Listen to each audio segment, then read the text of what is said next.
a comprehensive chronology detailing the ongoing lyrical conflict between Kendrick Lamar and Drake. Greetings, everyone. Today we will be delving into the intriguing rap feud involving Kendrick Lamar and Drake. This rivalry initially started innocently enough through their early collaborations, but it quickly escalated when Lamar took a shot at Drake on Future's album. In response, Drake defiantly fired back, initiating a series of subtle jabs exchanged between the two over the years. Despite their previous work together, the tension between them heightened due to Lamar's bold call-outs and Drake's calculated retorts. As both artists achieved remarkable success on the charts, the feud persisted, with Lamar even dissing Drake and J. Cole in his track Like That. Now, without any further delay, let us dive into our discussion.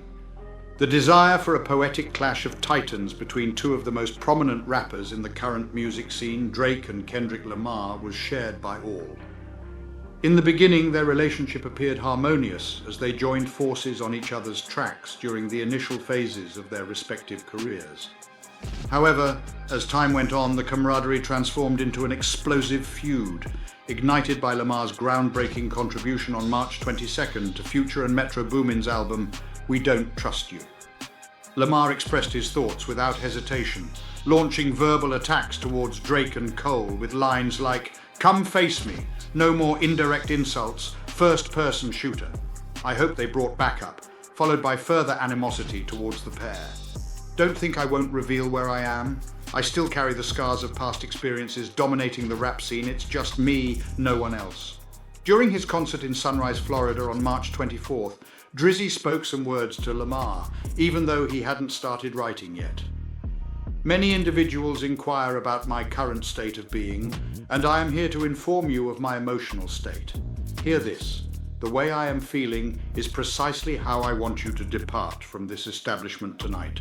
My head is held high, my posture is upright, and I am fully committed to my presence in Florida and any other location I may find myself in. Furthermore, I am confident that no individual on this planet possesses the ability to disrupt or negatively impact my life in any way." Now let us examine the highs and lows of the previously flourishing and fiercely competitive bond shared by Kendrick and Drake. During the month of November in 2011, Kendrick Lamar made an appearance on Drake's Take Care album. Drake, who initially faced divided opinions as a newcomer, defied all expectations and transformed into a bona fide superstar with his first release.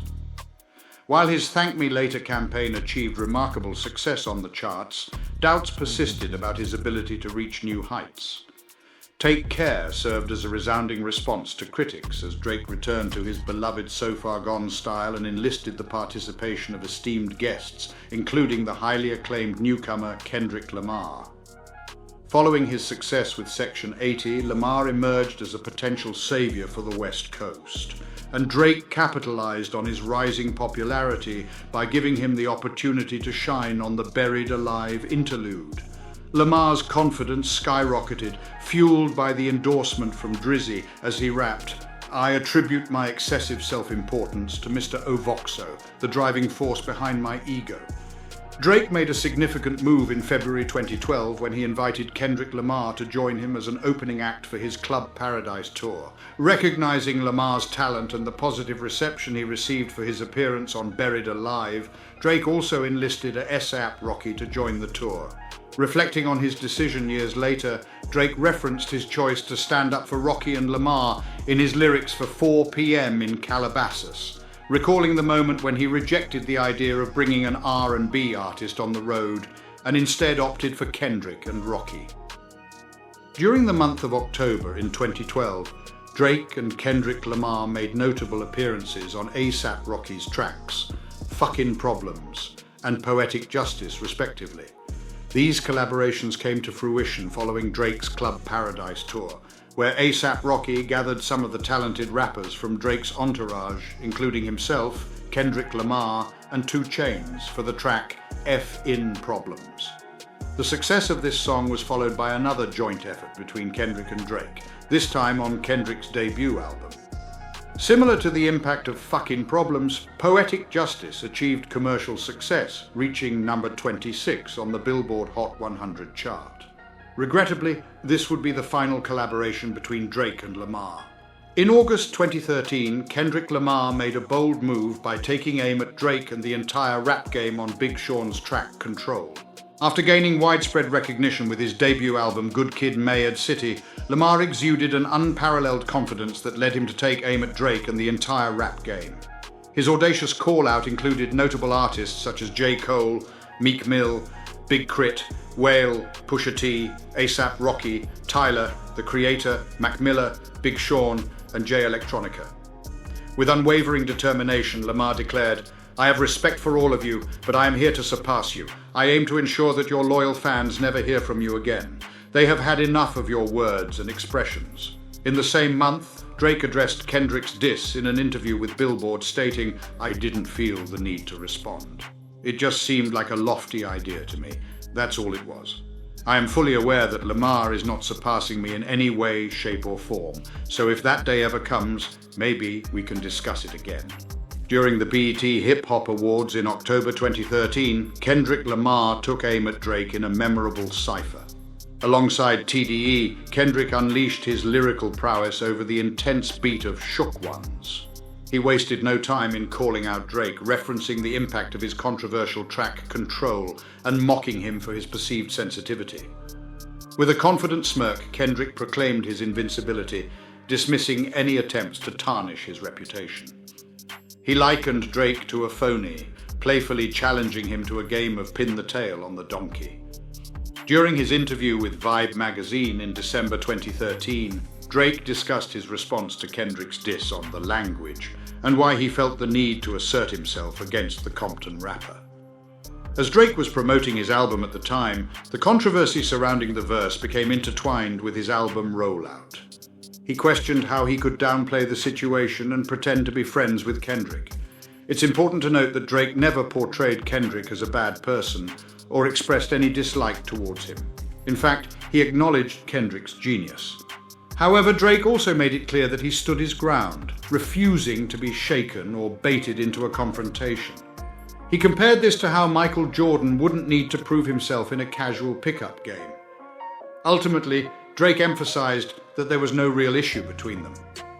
In the years 2015 to 2016, there were subtle shots fired between Kendrick and Drake, although nothing groundbreaking occurred. One notable instance was when K-Dot targeted Drizzy in his track King Kunta, addressing the accusations of ghostwriting. "I appreciate rappers, but how can a rapper have a ghostwriter? What happened to authenticity?" In response, Drake retaliated on the game's 100 Inches with the lyrics, "If I hadn't shifted towards mainstream success and stayed true to conscious rap, I would have all of your fans." Kendrick Lamar's relentless attack persisted on Dr. Dre's Compton album, with additional verbal blows thrown on tracks like Dark Side Gone and Deep Water. Of the two, Deep Water proved to be the more haunting, as Kendrick lyrically expressed the constant threat he faced. "They are willing to bury him. 6 were chosen to bear him. They torment him relentlessly, but he refuses to be passive. The tension is palpable as he navigates the turmoil with finesse. Like a skilled warrior, he thrives in this chaotic existence."